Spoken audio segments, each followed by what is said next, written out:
Hi hello ನಮಸ್ಕಾರ ನನ್ನ ಪ್ರೀತಿಯ ವಿದ್ಯಾರ್ಥಿ ಮಿತ್ರರಿಗೆ ನಿಮ್ಮ ಪ್ರೀತಿಯ ಚೇತನ್ ಸರ್ ಮಾಡುವ ನಮಸ್ಕಾರಗಳು. ಹಾಗೆ ಕರ್ನಾಟಕ ಇತಿಹಾಸದ ಸಿರೀಸ್ ತರಗತಿಗಳಿಗೆ ಸ್ವಾಗತ ಸುಸ್ವಾಗತ. ನಾವು ನಿನ್ನೆ ತರಗತಿಯಲ್ಲಿ ಕದಂಬ ಮನೆತನದ ಬಗ್ಗೆ ನಾವು ನೋಡ್ತಾ ಇದ್ವಿ. ಅದರಲ್ಲೂ ಕದಂಬ ಮನೆತನ ಯಾವ ರೀತಿ ಸ್ಥಾಪನೆ ಆಯ್ತು ಅಂತ ನಾವು ನೋಡಿದ್ವಿ. ಹಾಗೆ ಕದಂಬ ಮನೆತನದ ಪ್ರಮುಖ ದೊರೆಗಳ ಬಗ್ಗೆ ನೋಡಿದ್ವಿ, ಹೌದಾ? ಸೊ ಪ್ರಮುಖ ದೊರೆಗಳಲ್ಲಿ ಅದರಲ್ಲಿ ಯಾರಪ್ಪ ಅಂತಂದ್ರ ಕಾಕುತ್ಸ್ಯ ವರ್ಮ. ಎಲ್ಲಿವರೆಗೂ ನೋಡಿದ್ವಿ ನಾವು? ಕಾಕುತ್ಸ್ಯ ವರ್ಮನ ಬಗ್ಗೆ ನಾವು ನೋಡಿದ್ವಿ. ಕಾಕುತ್ಸ್ಯ ವರ್ಮನ ಸಾಧನೆಗಳನ್ನ ನೋಡಿದ್ವಿ.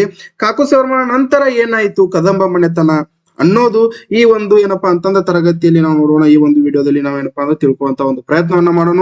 ಅದಕ್ಕಿಂತ ಮೊದಲು ಯಾರ್ಯಾರು ಇನ್ನೂ ಚಾನಲ್ಗೆ ಸಬ್ಸ್ಕ್ರೈಬ್ ಆಗಿಲ್ಲ, ಪ್ಲೀಸ್ ಸಬ್ಸ್ಕ್ರೈಬ್ ಮಾಡ್ಕೊಡ್ರಿ. ಅಲ್ಲಿ ಹಾಗೆ ಪಕ್ಕದಲ್ಲಿರುವಂತ ಬೆಲ್ ಐಕಾನ್ ಅನ್ನ ಕ್ಲಿಕ್ ಮಾಡ್ರಿ. ಮತ್ತೆ ಸಾಕಷ್ಟು ಜನರಿಗೆ ಈ ವಿಡಿಯೋ ತಲುಪುವ ಹಾಗೆ ಶೇರ್ ಅನ್ನ ಮಾಡ್ರಿ. ಹಾಗಾದ್ರೆ ಟಾಪಿಕ್ ಬರೋಣ್ರಿ.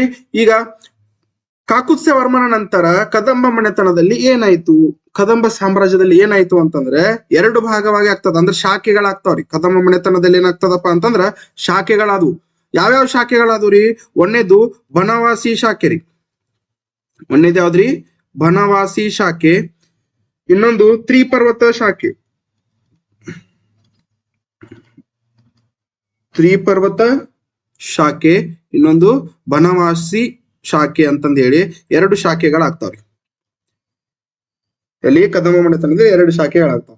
ಹಾಗಾದ್ರೆ ಈ ಬನವಾಸಿ ಶಾಖೆ ಬಗ್ಗೆ ನಾವು ನೋಡ್ತಾ ಹೋದ್ರೆ, ಬನವಾಸಿ ಶಾಖೆಯ ಸ್ಥಾಪಕ ಅಂತ ಯಾರನ್ನ ಕರಿತೀವ್ರಿ? ಬನವಾಸಿ ಶಾಖೆಯ ಸ್ಥಾಪಕ ಯಾರಪ್ಪ?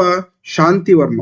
ಯಾರ್ರಿ? ಬನವಾಸಿ ಶಾಖೆಯ ಸ್ಥಾಪಕ ಯಾರಪ್ಪ ಅಂತಂದ್ರ ಶಾಂತಿ ವರ್ಮನಾಗಿರ್ತಾನ್ರಿ. ಬನವಾಸಿ ಶಾಖೆಯ ಸ್ಥಾಪಕ ಯಾರಪ್ಪ ಅಂತಂದ್ರ ಶಾಂತಿವರ್ಮ. ಸೊ ಇವ್ ನಂತರ ಯಾರು ಬರ್ತಾರಪ್ಪ ಅಂತಂದ್ರ ಮೃಗೇಶ ವರ್ಮ ಅಂತ ಬರ್ತಾನ್ರಿ. ಯಾರ್ರಿ? ಮೃಗೇಶ ವರ್ಮ. ಈತನ ನಂತರ ಬರೋಣ ಯಾರಪ್ಪ ಅಂತಂದ್ರ ಮೃಗೇಶ ವರ್ಮ. ಮೃಗೇಶ ವರ್ಮನ ಬಿರುದು ಏನ್ರಿ? ಮೃಗೇಶ ವರ್ಮನಿಗೆ ಒಂದು ಬಿರುದು ಇರ್ತದ. ಯಾವ ಬಿರುದು ಇರ್ತದಪ್ಪ ಅಂದ್ರ ಪ್ರಣವಾನೀಲ ಅಂತ ಇರ್ತದ. ಯಾವ್ದ್ರಿ? ಪ್ರಣಾವನೀಲ. ಪ್ರಣಾವನೀಲ ಅಂತಂದ ಹೇಳಿ ಒಂದು ಬಿರುದು ಇರ್ತದ. ಸೊ ಯಾಕೆ ಬಿರುದು ಇರ್ತದಪ್ಪ ಅಂತಂದ್ರ ಈತ ಪಲ್ಲವರ ದೊರೆಯನ್ನ ಸೋಲಿಸ್ತಾನ್ರಿ. ಯಾರನ್ರಿ? ಪಲ್ಲವರನ್ನ ಸೋಲಿಸ್ತಾನೆ. ಪಲ್ಲವರನ್ನ ಸೋಲಿಸಿದ ಇವ ಪಲ್ಲವರನ್ನ ಸೋಲಿಸಿದ ಕಾರಣಕ್ಕಾಗಿ ಇವಂಗ ಏನಂತ ಬಿರುದು ಬರ್ತದಪ್ಪ ಅಂತಂದ್ರ ಪ್ರಣವಾನೀಲ ಅಂತಂದ ಹೇಳಿ ಬಿರುದು ಬರ್ತದ. ಅದರ ಜೊತೆಗೆ ಈತನ ರಾಜಧಾನಿ, ಈತ ಒಂದು ಹೊಸ ರಾಜಧಾನಿಯನ್ನ ನಿರ್ಮಾಣ ಮಾಡ್ತಾನೆ, ಸೃಷ್ಟಿ ಮಾಡ್ತಾನೆ, ಹೊಸ ರಾಜಧಾನಿಯನ್ನ ಸ್ಥಾಪನೆ ಮಾಡ್ತಾನೆ. ಅದೇ ಯಾವ್ದಪ್ಪ ಅಂತಂದ್ರ ಪಲಸಿ ಅಥವಾ ಹಲಸಿ. ಪಲಸಿ ಅಥವಾ ಹಲಸಿ ಅಂತಂದ ಹೇಳಿ ಕರೆಯುವಂತದ್ದು. ಈ ಹಲಸಿಯಲ್ಲಿ ಏನನ್ನ ಸ್ಥಾಪನೆ ಮಾಡ್ತಾನಪ್ಪ ಅಂತಂದ್ರ ಒಂದು ಜೈನ ದೇವಾಲಯವನ್ನ ಸ್ಥಾಪನೆ ಮಾಡ್ತಾನ್ರಿ. ಜೈನ ದೇವಾಲಯ ಅಥವಾ ಜೈನ ಬಸದಿಯನ್ನ ಸ್ಥಾಪನೆ ಮಾಡ್ತಾನೆ. ಜೈನ ಬಸದಿಯನ್ನ ನಿರ್ಮಾಣವನ್ನ ಮಾಡ್ತಾನೆ. ಸೊ ಇವ್ ನಂತರ ಬರೋಣ ಯಾರಪ್ಪ ಅಂತಂದ್ರ ರವಿವರ್ಮ. ಯಾರ್ರಿ? ಇವ್ ನಂತರ ಬರೋಣ ಯಾರಪ್ಪ ಅಂತಂದ್ರ ರವಿವರ್ಮ. ಈತನ ರಾಜಧಾನಿ ಯಾವ್ದಪ್ಪ ಅಂತಂದ್ರ ಉಚ್ಚಂಗಿ. ಈತನ ರಾಜಧಾನಿ ಯಾವ್ದ್ರಿ? ಉಚ್ಚಂಗಿ. ಆಮೇಲೆ ಈ ಒಂದು ಬನವಾಸಿ ಶಾಖೆಯ ಕೊನೆಯ ದೊರೆ ಯಾರಪ್ಪ ಅಂತಂದ್ರ ಹರಿವರ್ಮ. ಕೊನೆಯ ದೊರೆ ಯಾರಪ್ಪ ಅಂತಂದ್ರ ಹರಿವರ್ಮ. ಇವೇನಾಗಿರ್ತಾನಪ್ಪ ಅಂದ್ರ ಕೊನೆಯ ದೊರೆ. ಈತ ಕೊನೆಯ ದೊರೆ. ಬನವಾಸಿ ಶಾಖೆಯ ಕೊನೆಯ ದೊರೆ ಯಾರಪ್ಪ ಅಂತಂದ್ರ ಹರಿವರ್ಮ. ಕೊನೆಯ ದೊರೆ ಹರಿವರ್ಮ. ಸ್ಥಾಪಕ ಯಾರಂತಂದ್ರ ಶಾಂತಿವರ್ಮ. ಸ್ಥಾಪಕ ಶಾಂತಿವರ್ಮ. ಇನ್ನು ನೆಕ್ಸ್ಟ್ ನೋಡ್ಬೇಕಂತಂದ್ರ ನೆಕ್ಸ್ಟ್ ಶಾಖೆ ಯಾವುದು? ತ್ರಿಪರ್ವತ ಶಾಖೆ. ಈಗ ಬನವಾಸಿ ಶಾಖೆ ನೋಡಿದ್ವಿ, ಈಗ ತ್ರಿಪರ್ವತ ಶಾಖೆ. ತ್ರಿಪರ್ವತ ಶಾಖೆ. ತ್ರಿಪರ್ವತ ಶಾಖೆ. ಸೊ ಈ ತ್ರಿಪರ್ವತ ಶಾಖೆಯಲ್ಲಿ ಒಬ್ಬ ದೊರೆ ಬರ್ತಾನ್ರಿ. ಆತನೇ ಯಾರಪ್ಪ ಅಂದ್ರೆ ಎರಡನೇ ಕೃಷ್ಣವರ್ಮ.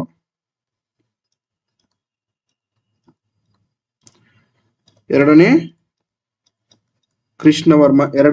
ಕೃಷ್ಣವರ್ಮ. ಇವ ಏನ್ ಮಾಡ್ತಾನಪ್ಪ ಅಂತಂದ್ರ ಕೊನೆಯ ದೊರೆ ಯಾರಾಗಿದ್ರು ಬನವಾಸಿ ಶಾಖೆಯ ಕೊನೆಯ ದೊರೆ ಹರಿವರ್ಮ. ಈ ಹರಿವರ್ಮನನ್ನ ಸೋಲಿಸ್ತಾನ್ರಿ. ಹರಿವರ್ಮನನ್ನ ಏನ್ ಮಾಡ್ತಾನಪ್ಪ ಅಂತಂದ್ರ ಹರಿವರ್ಮನನ್ನ ಸೋಲಿಸಿ ಏನ್ ಮಾಡ್ದ? ಹರಿವರ್ಮನನ್ನ ಸೋಲಿಸಿ ತ್ರಿಪರ್ವತ ಶಾಖೆ ಮತ್ತ ಬನವಾಸಿ ಶಾಖೆಯನ್ನ ಒಂದುಗೂಡಿಸ್ತಾನ್ರಿ. ಏನ್ ಮಾಡಿದಿವ? ತ್ರಿಪರ್ವತ ಶಾಖೆ ಮತ್ತ ಬನವಾಸಿ ಶಾಖೆಯನ್ನ ಒಂದುಗೂಡಿಸ್ತಾನ್ರಿ.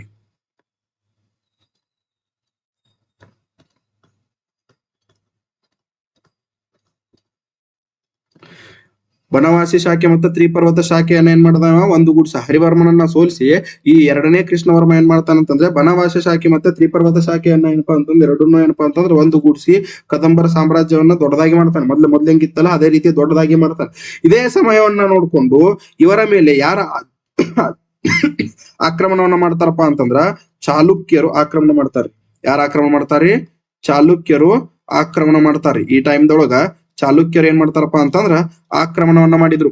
ಚಾಲುಕ್ಯರು ಆಕ್ರಮಣವನ್ನ ಮಾಡಿ ಇವರನ್ನ ಏನಪ್ಪಾ ಅಂತಂದ್ರ ಸೋಲಿಸ್ತಾರ್ರಿ. ಯಾರನ್ರಿ? ಕದಂಬರನ್ನ ಏನ್ ಮಾಡಿಸ್ತಾರ್ರಿ? ಅವ್ರ ಸೋಲಿಸ್ತಾರ್ರಿ. ಕದಂಬರಿಗೆ ಏನಾಗ್ತದ? ಸೋಲಾಗ್ತದ. ಸೋಲ್ ಆದ ನಂತರ ಈ ಒಂದು ಸೋಲಾದ ನಂತರ ಇವರೇನ್ ಮಾಡ್ತಾರಪ್ಪ ಅಂತಂದ್ರ ಕದಂಬರು ಮುಂದೆ ಚಾಲುಕ್ಯರ ಸಾಮಂತರಾಗಿ ಆಡಳಿತ ಮಾಡ್ತಾರ್ರಿ. ಚಾಲುಕ್ಯರ ಸಾಮಂತರಾಗ್ತಾರ್ರಿ ಇವ್ರು.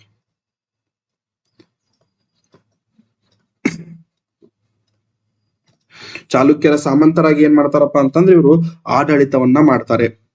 ಚಾಲುಕ್ಯರ ಸಾಮಂತರಾಗಿ ಇವರು ಆಡಳಿತವನ್ನ ಮಾಡ್ತಾರೆ. ಇದಿಷ್ಟು ಏನಪ್ಪಾ ಅಂತಂದ್ರೆ ಇವರು ಯಾವ ರೀತಿ ಇವರ ಆಡಳಿತ ಅಂದ್ರೆ ಯಾವ ರೀತಿ ಇವರ ರಾಜರಗಳ ಬಗ್ಗೆ ನಾವು ನೋಡ್ತಾ ಬಂದ್ವಿ. ಈ ನೆಕ್ಸ್ಟ್ ನೋಡುವ ಪಾಯಿಂಟ್ ಏನಪ್ಪಾ ಅಂತಂದ್ರ ಇವರ ಆಡಳಿತದ ಬಗ್ಗೆ ನೋಡೋಣ್ರಿ. ನೆಕ್ಸ್ಟ್ ಪಾಯಿಂಟ್ ಏನಪ್ಪಾ ಅಂತಂದ್ರೆ ಇವರ ಆಡಳಿತದ ಬಗ್ಗೆ. ಕದಂಬರ ಆಡಳಿತ ಯಾವ ರೀತಿ ಇತ್ತು? ಸೊ ಇವರ ಆಡಳಿತ ಯಾವ ರೀತಿ ಇತ್ತು ಅಂತಂದ್ರೆ ಇವರು ಶಾತವಾಹನರ ಆಡಳಿತ ಪದ್ಧತಿಯನ್ನ ಮುಂದುವರಿಸಿದ್ರಿ. ರೂಢಿಯೊಳಗಿಟ್ಕೊಂಡ್ರು. ಶಾತವಾಹನರ ಆಡಳಿತ ಪದ್ಧತಿಯನ್ನ ಮುಂದುವರಿಸಿದ್ರ ರಾಜತ್ವ ಹೆಂಗಿತ್ರಿ? ರಾಜತ್ವ ಹೆಂಗಿತ್ತು? ವಂಶವಾಹಿಯಾಗಿತ್ರಿ. ರಾಜತ್ವ ವಂಶವಾಹಿಯಾಗಿತ್ತು. ಅಂದ್ರೆ ತಂದೆಯಿಂದ ಮಗನಿಗೆ, ಮಗನಿಂದ ಅವನ ಮಗನಿಗೆ, ಮಗನಿಂದ ಅವನ ಮಗನಿಗೆ, ಅಂದ್ರೆ ವಂಶವಾಹಿ ಕಂಟಿನ್ಯೂಸ್ ಆಗಿ ಏನಪ್ಪಾ ಅಂತಂದ್ರೆ ಅವರವರ ಮಕ್ಕಳುಗಳ ಏನಪ್ಪಾ ಅಂತಂದ್ರೆ ಇಲ್ಲಿ ಆಡಳಿತವನ್ನ ತಗೋಬೇಕಾಗಿತ್ತು. ಅಂದ್ರೆ ಆಡಳಿತ ಚುಕ್ಕಾಣಿಯನ್ನ ಹಿಡಿಬೇಕು. ರಾಜರಾಗ್ತಿದ್ರು. ಹಾಗೆ ಇವನಿಗೆ ಏನಪ್ಪಾ ಅಂತಂದ್ರ ಸಲಹೆಗೆ, ಇವನ ಆಡಳಿತದಲ್ಲಿ ಸಲಹೆಗೆ ಏನಿತ್ತಪ್ಪ ಅಂದ್ರೆ ಒಂದು ಮಂತ್ರಿ ಮಂಡಲ ಇತ್ರಿ. ರಾಜನ ಒಂದು ಸಲಹೆಗ ಏನಂತ ಇತ್ತಪ್ಪ ಅಂತಂದ್ರ ಮಂತ್ರಿ ಮಂಡಲ ಇತ್ತು. ಈ ಮಂತ್ರಿ ಮಂಡಲದಲ್ಲಿ ಯಾರ್ಯಾರಿದ್ದರ್ರಿ? ಮಂತ್ರಿ ಮಂಡಲದಲ್ಲಿ ಯಾರ್ಯಾರಿದ್ರು? ಪ್ರಧಾನಿ, ಯುವರಾಜ ಇದ್ದ. ಮತ್ತೆ ಮತ್ತೆ ಯಾರಿದ್ರಪ್ಪ ಅಂದ್ರ ಮನವರ್ಗಡೆ. ಮತ್ತೆ ಯಾರಿದ್ದರಿ? ಮನವರ್ಗಡೆ ಅಂದ್ರೆ ಯಾರಂತಂದ್ರ ಖಜಾಂಚಿ. ಮನವರ್ಗಡೆ ಯಾರಂದ್ರ ಮನವರ್ಗಡೆಗೆ ಏನಂತ ಕರಿತಿದ್ರಪ್ಪ ಅಂದ್ರ ಖಜಾಂಚಿಗೆ ಮನವರ್ಗಡೆ ಅಂತ ಹೇಳಿ ಕರಿತಿದ್ರು. ನೆಕ್ಸ್ಟ್ ಪ್ರಮುಖ ಪಾಲ.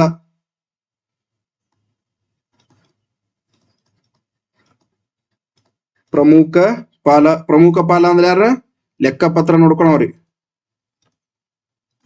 ಲೆಕ್ಕಪತ್ರವನ್ನ ನೋಡ್ಕೊಳವ. ನೆಕ್ಸ್ಟ್ ತಂತ್ರಪಾಲ ಅಂದ್ರೆ ಯಾರ್ರಿ? ವಿದೇಶಾಂಗ. ತಂತ್ರಪಾಲ ಅಂತಂದ್ರ ವಿದೇಶಾಂಗ ಮಂತ್ರಿ. ನೆಕ್ಸ್ಟ್ ಯಾರಿದ್ರಪ್ಪ ಅಂದ್ರ ಸಭಾ ಕಾರ್ಯದರ್ಶಿ.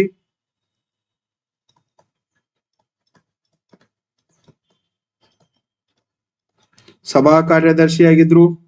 ನೆಕ್ಸ್ಟ್ ರಹಸ್ಯಾಧಿಕೃತ.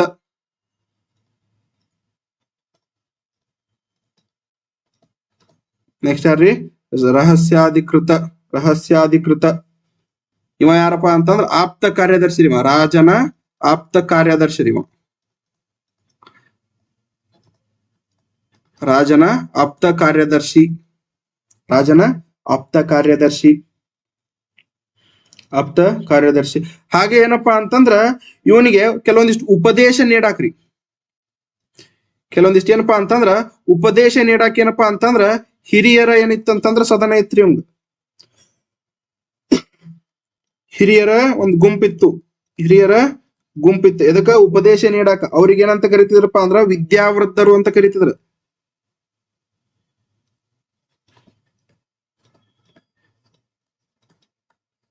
ವಿದ್ಯಾವೃದ್ಧರು ಅಂತಂದ ಹೇಳಿ ಏನಪ್ಪಾ ಅಂತಂದ್ರ ಕರಿತಿದ್ರು. ಅವ್ರಿಗೆ ವಿದ್ಯಾವೃದ್ಧರು ಅಂತಂದ ಹೇಳಿ ಕರಿತಿದ್ರು. ಸೊ ಇವನ ಆಡಳಿತ ಹೆಂಗಿತ್ತು ಅಂತಂದ್ರೆ ಇವರು ಶಾತವಾಹನರ ಆಡಳಿತ ಪದ್ಧತಿಯನ್ನ ಏನ್ ಮಾಡ್ಕೊಂತ ಬಂದ್ರಪ್ಪ ಅಂತಂದ್ರೆ ಇವ್ರ ಮುಂದುವರಿಸ್ತಾ ಬಂದ್ರು. ಹಾಗೆ ರಾಜತ್ವ ಹೆಂಗಿತ್ತು? ವಂಶವಾಹಿಯಾಗಿತ್ತು. ಅಂದ್ರ ತಂದೆಯಿಂದ ಮಗನಿಗೆ, ಮಗನಿಂದ ಮಗನಿಗೆ ಹಿಂಗ ಕಂಟಿನ್ಯೂಸ್ ಆಗಿ ಬರ್ತಿತ್ತು. ಅದೇ ರೀತಿ ಇವಂಗ ಆಡಳಿತದೊಳಗೆ ಸಲಹೆ ಕೊಡಕ್ ಇಷ್ಟು ಜನ ಏನಪ್ಪಾ ಅಂತಂದ್ರ ಮಂತ್ರಿ ಮಂಡಲ ಇತ್ತು. ಮಂತ್ರಿ ಮಂಡಲದೊಳಗೆ ಯಾರ್ಯಾರು ಇದ್ರಪ್ಪ ಅಂತಂದ್ರ ಪ್ರಧಾನಿ, ಆಮೇಲೆ ಯುವರಾಜ ಇದ್ದ, ಮನವರ್ಗಡೆ ಅಂತಂದ್ರೆ ಖಜಾಂಚಿ ಇದ್ದ, ಪ್ರಮುಖ ಪಾಲ ಅಂದ್ರೆ ಲೆಕ್ಕಪತ್ರ ನೋಡ್ಕೊಳವ್ ಇದ್ದ, ತಂತ್ರಪಾಲ ಅಂದ್ರೆ ವಿದೇಶಾಂಗ ಸಚಿವ ಇದ್ದ, ಸಭಾ ಕಾರ್ಯದರ್ಶಿ ಇದ್ದ, ರಹಸ್ಯಾಧಿಕೃತ ಅಂತಂದ್ರ ಆಪ್ತ ಕಾರ್ಯದರ್ಶಿ ಅಂತ ಹೇಳ್ತೀವಿ, ಇವನಿದ್ದ. ಅಷ್ಟೇ ಅಲ್ಲ, ಈ ಒಂದು ಇವನ ಸಾಮ್ರಾಜ್ಯದೊಳಗೆ ಏನಿತ್ತಪ್ಪ ಅಂದ್ರೆ ಹಿರಿಯರ ಗುಂಪಿತ್ರಿ, ಬಹಳ ಇಂಪಾರ್ಟೆಂಟ್ ಇದು. ಯಾರ ಸಾಮ್ರಾಜ್ಯದಲ್ಲಿ ಹಿರಿಯರ ಗುಂಪಿತ್ತು, ಇವ್ರ ಹಿರಿಯರ ಕೆಲಸ ಏನಪ್ಪಾ ಅಂದ್ರ ಉಪದೇಶ ಕೊಡೋದ್ರಿ. ಹಿರಿಯರ ಕೆಲಸ ಏನಪ್ಪಾ ಅಂದ್ರೆ ಉಪದೇಶ ಕೊಡುವುದು. ಅಂದ್ರ ನೀ ಈ ರಥ ಮಾಡು, ಈ ರೀತಿ ಮಾಡು, ಈ ತರ ಒಂದು ಆಡಳಿತವನ್ನು ಗೈಡ್ ಮಾಡುವಂತ ಒಂದು ಹಿರಿಯರ ಗುಂಪಿತ್ತು. ಅದಕ್ಕೆ ಏನಂತ ಕರಿತಿದ್ರು, ವಿದ್ಯಾವೃದ್ಧರು ಅಂತಂದ್ ಹೇಳಿ ಕರಿತಿದ್ದರ್ರಿ. ವಿದ್ಯಾವೃದ್ಧರು ಅಂತಂದ್ ಹೇಳಿ ಕರಿತಿದ್ರು. ಇನ್ ನೆಕ್ಸ್ಟ್ ಏನಪ್ಪಾ ಅಂತಂದ್ರೆ ಇವರದ್ದು ಆಡಳಿತ ವಿಭಜನೆ. ಇವರ ಆಡಳಿತವನ್ನ ಯಾವ ರೀತಿ ವಿಭಜನೆ ಮಾಡ್ಕೊಂಡಿದ್ರಪ್ಪ ಅಂತಂದ್ರ 4 ಭಾಗದಲ್ಲಿ ವಿಭಜನೆಯನ್ನ ಮಾಡ್ಕೊಂಡಿದ್ರು. ಒಂದೇದ್ ಯಾವ್ದು ಅಂತಂದ್ರ ಪ್ರಾಂತ್ಯ, ಒಂದೇದ್ದು ಪ್ರಾಂತ್ಯ, ಎರಡನೇದ್ದು ಜಿಲ್ಲೆ, ಮೂರನೇದ್ದು ತಾಲೂಕು, ನಾಲ್ಕನೇದ್ದು ಗ್ರಾಮ.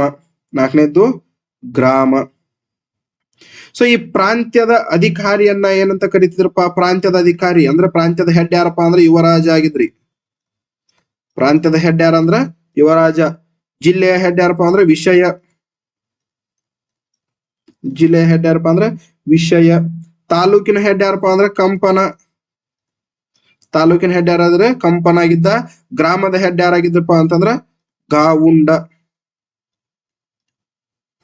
ಗ್ರಾಮದ ಹೆಡ್ ಯಾರಾಗಿದ್ರಪ್ಪ ಅಂದ್ರ ಗಾವುಂಡ.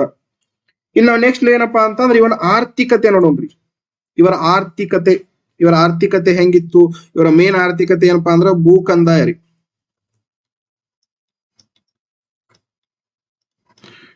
ಭೂ ಕಂದಾಯ ಎಷ್ಟಿತ್ರಿ? 1ನೇ 6ರಷ್ಟಿತ್ರಿ. ಇವರ ಆಡಳಿತದಲ್ಲಿ ಭೂ ಕಂದಾಯ ಎಷ್ಟಿತ್ತು? 1ನೇ 6ರಷ್ಟಿತ್ತು. 1ನೇ 6ರಷ್ಟಿತ್ತು. ಹಾಗೆ ಇವರ ಟೈಮ್ದೊಳಗೆ ಏನಪ್ಪಾ ಅಂತಂದ್ರ ಕೆಲವೊಂದಿಷ್ಟು ತೆರಿಗೆಗಳಿದ್ದು ರೀ. ಟೈಪ್ಸ್ ಆಫ್ ಏನಪ್ಪಾ ಅಂದ್ರೆ ಟ್ಯಾಕ್ಸಸ್. ಎಷ್ಟು ಟೈಪ್ಸ್ ಇದ್ದುಪ್ಪ ಅಂತಂದ್ರ 4 ಟೈಪ್ಸ್ ಇದ್ದು ರೀ. ಎಷ್ಟು ಟೈಪ್ಸ್ ರೀ? 4 ಟೈಪ್ಸ್. ಅದ್ರ ಒಂದೇದ್ ಯಾವ್ದಪ್ಪ ಅಂತಂದ್ರ ಪೆರ್ಜುಂಕ. ಒಂದೇದ್ದು ಪೆರ್ಜುಂಕ, ಎರಡನೇದ್ದು ಬೀಳ್ಕೊಡೆ,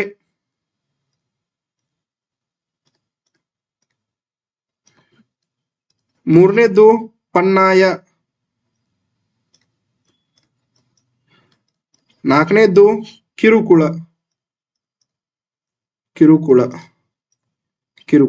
ಹಾಗಾದ್ರೆ ಈ ಪೆರ್ಜುಂಕ, ಬೀಳ್ಕೊಡೆ, ಪನ್ನಾಯ, ಕಿರುಕುಳ ಇವೇನ್ರಿ? ಇವು ಏನಪ್ಪಾ ಅಂದ್ರೆ ಟೈಪ್ಸ್ ಆಫ್ ಟ್ಯಾಕ್ಸಸ್ ರೀ ಇವಲ್ಲ. ಹಾಗಾದ್ರೆ ಪೆರ್ಜುಂಕಕ್ಕೆ ಏನಂತ ಕರಿತಿದ್ವಿ? ಎದ್ರ ಮೇಲೆ ಹಾಕುವಂತ ಟ್ಯಾಕ್ಸ್ಗೆ ಪೆರ್ಜುಂಕ ಅಂತಂದ್ ಹೇಳಿ ಕರಿತಿದ್ರಪ್ಪ ಅಂದ್ರ ದನಗಳ ಮೇಲೆ ಹಾಕುವಂತದ್ರಿ. ದನಗಳ ಮೇಲೆ ಹಾಕುವಂತ ಒಂದು ಟ್ಯಾಕ್ಸ್ ಗಳಿಗೆ ಪೆರ್ಜುಂಕ. ಈ ಬೀಳ್ಕೊಡೆ ಅಂತಂದ್ರ ಮಾರಾಟ ತೆರಿಗೆ ರೀ.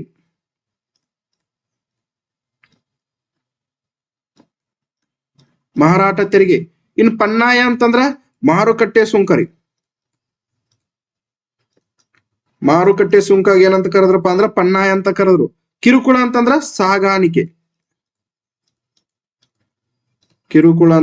ಸಾಗಾಣಿಕೆ. ಸಾಗಾಣಿಕೆಗೆ ಏನಪ್ಪಾ ಅಂತಂದ್ರ ಕಿರುಕುಳ ಅಂತಂದ್ ಹೇಳಿ ಕರೀತಿದ್ರ. ಅಂತಂದ್ರ ಸಾಗಾಣಿಕೆ, ಏನಾದ್ರು ಸಾಗಾಣಿಕೆ ಮಾಡಿದ್ರ, ಎಲ್ಲಿಂದ ಅಲ್ಲಿಗೆ ಏನಪ್ಪಾ ಅಂದ್ರೆ ಕಳಿಸಿದ್ರ, ಏನೋ ಒಂದು ಗೂಡ್ಸ್ ಗಳನ್ನ ಕಳಿಸಿದ್ರ, ವಸ್ತುಗಳನ್ನ ಕಳಿಸಿದ್ರ, ಅವಕ್ಕ ಅದ್ರ ಮೇಲೆ ಹಾಕುವಂತ ತೆರಿಗೆ ಯಾವ್ದಪ್ಪಾ ಅಂತಂದ್ರ ಕಿರುಕುಳ ತೆರಿಗೆ.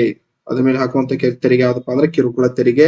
ಆಮೇಲೆ ಮಾರುಕಟ್ಟೆ ಒಳಗಡೆ ಏನೋ ಒಂದು ಮಾರ್ಕೆಟ್ ಟ್ಯಾಕ್ಸ್ ಏನಂತ ಕರಿತಿದ್ರಪ್ಪ ಅಂದ್ರೆ ಪನ್ನಾಯ ಅಂತ ಕರಿತಿದ್ರು. ಆಮೇಲೆ ಮಾರಾಟ ಮಾಡಿರುವಂತದ್ದು, ಸೇಲ್ ಮಾಡಿರುವಂತದ್ದಕ್ಕೆ ಏನಂತ ಕರಿತಿದ್ರಪ್ಪ ಅಂದ್ರೆ ಬೀಳ್ಗೊಡೆ ಅಂತ ಕರಿತಿದ್ರು. ದನಗಳ ಮೇಲೆ ಹಾಕುವಂತದಕ್ಕೆ ಏನಂತ ಕರಿತಿದ್ರಪ್ಪ ಅಂದ್ರೆ ಪೆರ್ಜುಂಕ ಅಂತಂದ್ ಹೇಳಿ ಕರಿತಿದ್ರು. ಏನಂತ ಕರಿತಿದ್ರಿ? ಪೆರ್ಜುಂಕ ಅಂತಂದ್ ಹೇಳಿ ಕರಿತಿದ್ರು.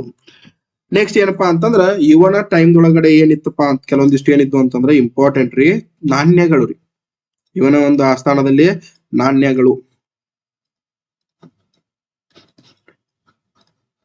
ನಾಣ್ಯಗಳಿದ್ದು ರೀ. ಯಾವ ತರ ನಾಣ್ಯಗಳಿದ್ವು ಅಂತಂದ್ರ ಪಣ, ಬರ್ಕೋರಿ ಯಾವ್ದ್ರಿ? ಪಣ, ಗದ್ಯಾನ, ಮತ್ತ ಪದ್ಮಟಂಕ. ಇವು ಏನಪ್ಪಾ ಅಂದ್ರೆ ಇವನ ನಾಣ್ಯಗಳ ಹೆಸರುಗಳು ರೀ. ಇವೆಲ್ಲ ಪ್ರಮುಖ ನಾಣ್ಯಗಳು. ಇವೆಲ್ಲ ಎದರಿಂದ ಮಾಡಿದ್ದುಪ್ಪ ಅಂತಂದ್ರೆ ಎದರಿಂದ ಮಾಡಿದ್ರಪ್ಪ ಅಂದ್ರ ಗೋಲ್ಡ್ ಇಂದ ಮಾಡಿದ್ರು. ಚಿನ್ನದ ನಾಣ್ಯಗಳಾಗಿದ್ವು ಇವೆಲ್ಲ. ಏನಂತಂದ್ರ ಚಿನ್ನದ ನಾಣ್ಯಗಳು. ಇನ್ನು ನಂತರ ನೋಡ್ಬೇಕಂದ್ರೆ ನೆಕ್ಸ್ಟ್ ಏನಪ್ಪಾ ಅಂತಂದ್ರ ಧಾರ್ಮಿಕ ನೀತಿ ರೀ. ಇವರ ಧಾರ್ಮಿಕ ನೀತಿಯನ್ನ ನಾವು ನೋಡೋಣ್ರಿ. ಇವರ ಧರ್ಮ ಯಾವ್ದಾಗಿತ್ರಿ? ಧರ್ಮ ಯಾವ ಧರ್ಮ ಆಗಿತ್ತಪ್ಪ ಅಂತಂದ್ರ ವೈದಿಕ ಧರ್ಮ. ಇವರ ಧರ್ಮ ಯಾವ್ದಾಗಿತ್ತು? ವೈದಿಕ ಧರ್ಮ. ಇವರ ಏನನ್ನ ಮಾಡ್ತಿದ್ರಪ್ಪ ಅಂತಂದ್ರ ಯಜ್ಞ ಯಾಗಾದಿಗಳನ್ನ ಮಾಡಿಸ್ತಿದ್ದಾರೆ ಇವ್ರ. ಯಜ್ಞ ಯಾಗಾದಿಗಳನ್ನ ಏನಪ್ಪಾ ಅಂತಂದ್ರೆ ಇವರು ಯಜ್ಞ ಯಾಗಾದಿಗಳನ್ನ ಮಾಡ್ತಿದ್ರು. ವೈದಿಕ ಧರ್ಮದವರು ಯಜ್ಞ ಯಾಗಾದಿಗಳನ್ನ ಮಾಡ್ತಿದ್ರು. ಇವ್ರ ಆರಾಧನಾ ದೇವರ ಯಾವ್ದ್ರಿ? ಆರಾಧನಾ ದೈವ ಅಥವಾ ಆರಾಧನಾ ದೇವರ ಯಾವುದು? ತಾಳಗುಂದದ ಪ್ರಣವೇಶ್ವರ. ತಾಳಗುಂದದ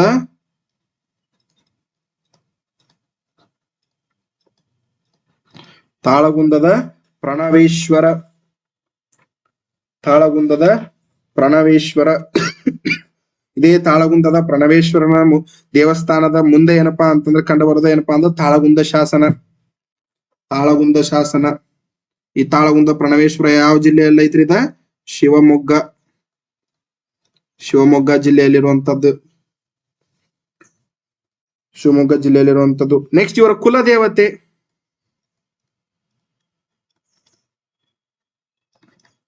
ನೆಕ್ಸ್ಟ್ ಇವ್ರ ಕುಲ ದೇವತೆ ಯಾವ್ದ್ರಿ? ಮಧುಕೇಶ್ವರ. ಕುಲದೇವತೆ ಯಾವ್ದಪ್ಪ ಅಂತಂದ್ರ ಮಧುಕೇಶ್ವರ. ಮಧುಕೇಶ್ವರ ಇವರ ಕುಲದೇವತೆ ಆಗಿತ್ತು. ಈ ಸಾಮ್ರಾಜ್ಯದ ಕೊನೆಯ ಅಂಗ ಯಾವ್ದಪ್ಪ ಅಂತಂದ್ರೆ ಶಿಕ್ಷಣ ವ್ಯವಸ್ಥೆ. ಕೊನೆಯ ಅಂಗ ಬಹಳ ಫುಲ್ ಲಾಸ್ಟ್ ಪಾಯಿಂಟ್ ಯಾವ್ದಪ್ಪ ಅಂದ್ರೆ ಶಿಕ್ಷಣ ವ್ಯವಸ್ಥೆ. ಶಿಕ್ಷಣ ವ್ಯವಸ್ಥೆ. ಇವರು ಶಿಕ್ಷಣ ವ್ಯವಸ್ಥೆಗೆ ಬಹಳ ಅಂದ್ರೆ ಬಹಳ ಪ್ರೋತ್ಸಾಹ ಕೊಟ್ಟಿದ್ರು. ಇವ್ರು ಬಹಳ ಇದಕ್ಕ ಮೇಲೆ ಎನ್ಕರೇಜ್ ಮಾಡಿದ್ರು ಶಿಕ್ಷಣ ವ್ಯವಸ್ಥೆಗೆ. ಅಂದ್ರೆ ಎಜುಕೇಶನ್ ಸಿಸ್ಟಮ್ ಬಹಳ ಎನ್ಕರೇಜ್ ಮಾಡಿದ್ರು. ಸೊ ಎನ್ಕರೇಜ್ ಮಾಡಾಕಂತಂದ್ ಇವ್ರು ಏನ್ ಮಾಡ್ತಿದ್ರಪ್ಪ ಅಂತಂದ್ರ ಭೂದತ್ತಿಗಳನ್ನ ಒದಗಿಸ್ತಿದ್ರಿ.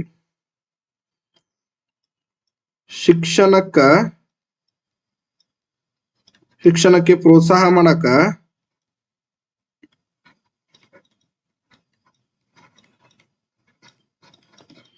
ಭೂದತ್ತಿಗಳನ್ನ ಒದಗಿಸಿದ್ರಿ ಇವ್ರು.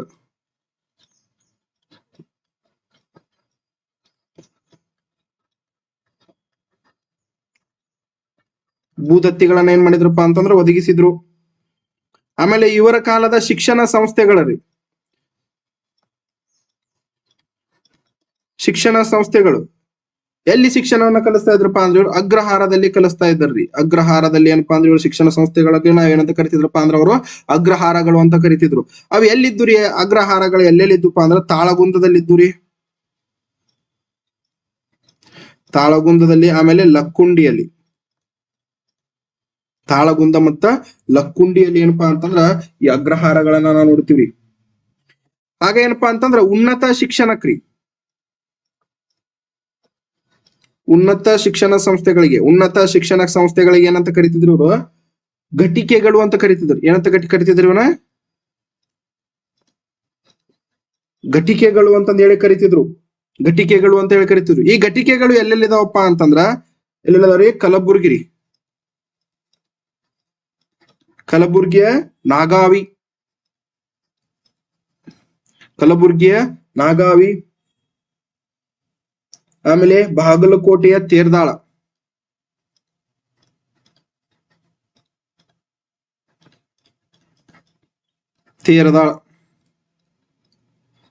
ಬಾಗಲಕೋಟೆಯ ತೇರದಾಳ ಮತ್ತ ಕಲಬುರ್ಗಿಯ ನಾಗಾವಿ ಒಳಗಡೆ ಏನಪ್ಪಾ ಅಂತಂದ್ರೆ ಈ ಘಟಿಕೆಗಳನ್ನ ಅಂದ್ರೆ ಉನ್ನತ ಶಿಕ್ಷಣ ಸಂಸ್ಥೆಗಳನ್ನ ನಾವು ನೋಡ್ತೀವಿ.